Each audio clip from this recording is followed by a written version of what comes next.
Hola a todos, en nuestro segundo día visitando Cerro Azul, a tan solo una hora de Ciudad de Panamá, para nuestro destino llamado Conejo Pintado, que lo prometimos visitar en nuestro video anterior, el cual es una finca agroecoturística que nos pareció una experiencia única, ya que puedes interactuar con muchos animales, alimentarlos y también de mucho aprendizaje. Es perfecto para toda la familia, sean todos bienvenidos.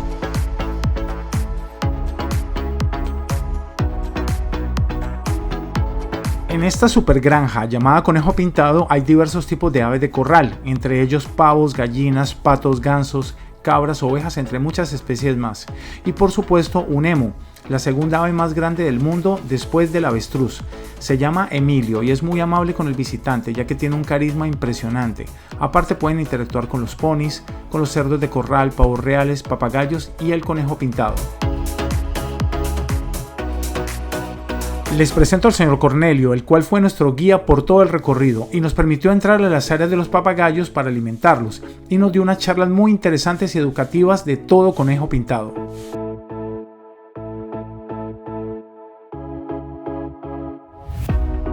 La verdad sea dicha, nunca habíamos estado tan cerca de tantos papagayos de todos los colores y pudimos darle comida a todos, incluido el papagayo verde Orco y también Paco, que son muy amistosos y puedes cargarlos, hasta se te suben por las piernas hasta tus brazos y hombros, una experiencia única.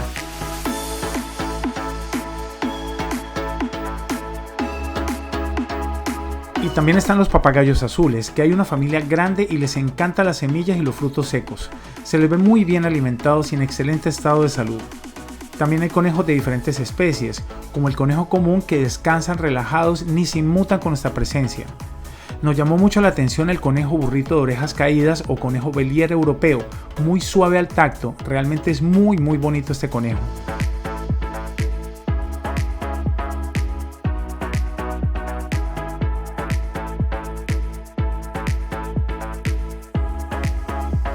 Pude investigar que la finca Conejo Pintado tiene como objetivo ser una granja escuela de alto valor educativo. Además es un espacio para que niños y niñas con diferentes diagnósticos de salud interactúen con la naturaleza y animales de granja, generando diferentes terapias para su acompañamiento.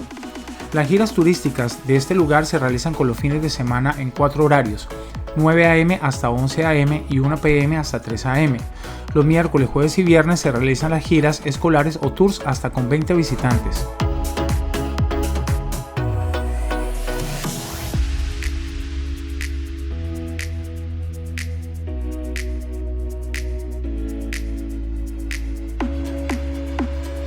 Continuando con nuestro recorrido, llegamos al área de este curioso mono tití panameño, que es un primate de la especie Geoffroyi y solo existe en Panamá y el área del Chocó colombiano, que estaba feliz comiendo su banana o guineo y súper tranquilo.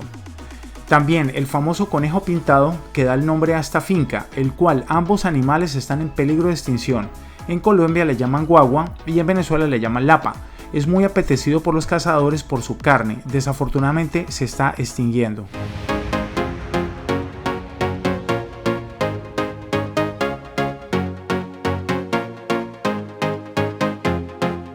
Les presento al emu Emilio y su familia, el cual es la segunda ave viva más alta después de su pariente el avestruz. Ella es endémica de Australia, o sea que solo existe allá y en ningún otro lugar del mundo lo puedes conseguir en su ambiente natural.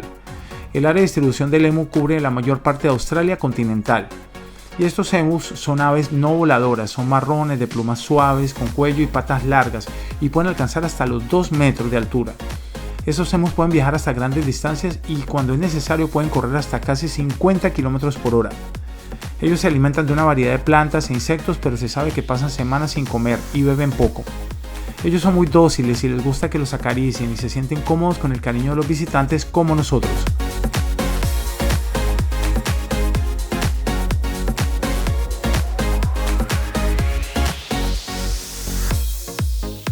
Y les presento a Titino y Titina, como así le llamaron aquí en Conejo Pintado.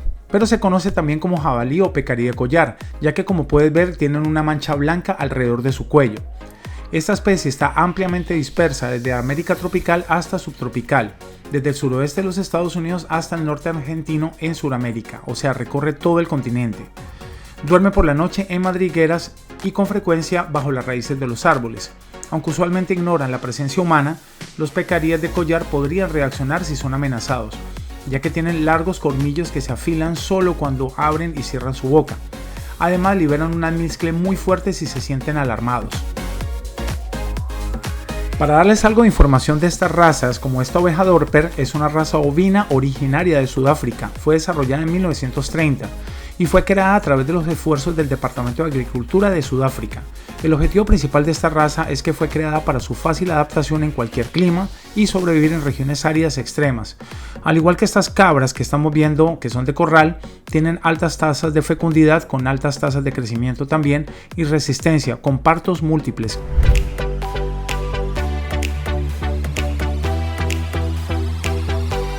Y ya llegando a los corrales de las gallinas de diferentes especies, encontramos una en particular que le llaman gallina sedosa o Slake en inglés, que también conocida como sedosa de Japón o sedosa de China, el cual es una raza de pollo llamada así por su plumaje atípicamente mullido, que realmente se siente tan suave cuando la acariciamos que parece acariciar una tela de seda. A menudo se exhiben en espectáculos de aves de corral y aparecen en varios colores. Además, sus características físicas distintivas son bien conocidas por su temperamento tranquilo y muy amigables. Se encuentran entre las aves más dóciles. Son como famosas para tenerlas como mascotas y si las sabes cuidar, son adecuadas para los niños.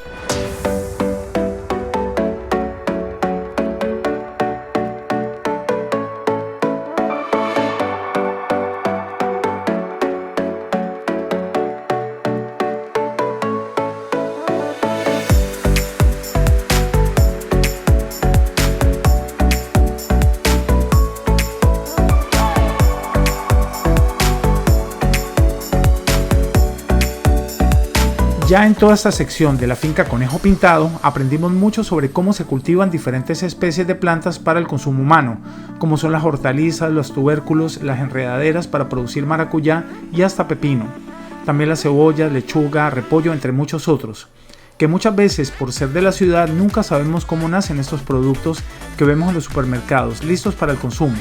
Normalmente los vemos empacados y es interesante entender cómo se cultivan y el gran esfuerzo que hacen los agricultores para ponerlos en nuestras mesas y alimentarnos bien.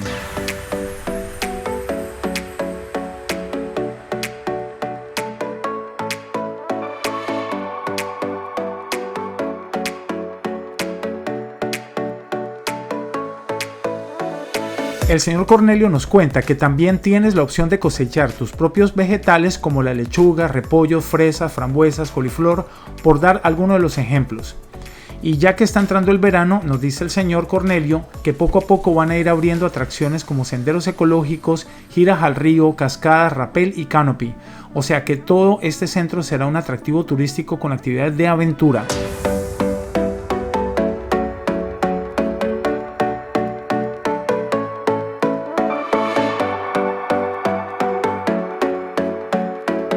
Para mi concepto, estamos entrando a la parte más interesante de este recorrido, el cual ese invernadero que ves allí es el cultivo hidropónico, que está en su momento en auge y es bastante popular, por lo que no es raro que últimamente hayas escuchado hablar de la hidroponía por distintas vías. Si todavía no sabes qué es este método y ya tienes ciertas pistas, pero quieres profundizar un poco más y sacarle todo el jugo para producir tus propios alimentos 100% naturales o como los vemos en la televisión como productos orgánicos. El cultivo hidropónico es aquel que prescinde totalmente de tierra para cultivar los alimentos. ¿Por qué? Te estarás preguntando. Pues porque no es necesario, porque haciéndolo se evita algunos de los problemas clásicos del cultivo tradicional, además de la necesidad del uso de pesticidas que tanto daño le hacen a la tierra y a nosotros mismos. Así, un huerto hidropónico funciona con las raíces, así como lo vieron, en suspensión y con soportes variados que pueden ir desde la corteza hasta la grava. A lo anterior, claro está, se suma el agua, como viste en los tubos de PVC, que en este caso se acompañan los nutrientes necesarios para que los cultivos prosperen. El sistema hidropónico cuenta con el ají pimentón verde, ají pimentón amarillo y pimentón rojo. Ahorita mismo tenemos casi dentro de poco cosecha de lechuga y cosecha de apio, como lo pueden ver aquí.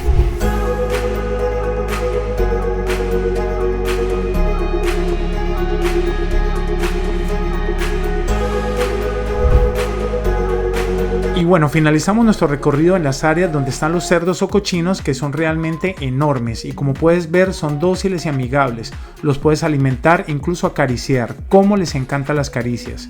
He leído que son muy inteligentes, hasta más que la inteligencia de un perro o un delfín, pero su carne es muy apetecida, por lo tanto son sacrificados por millones a nivel mundial para producir cárnicos que ya todos conocemos.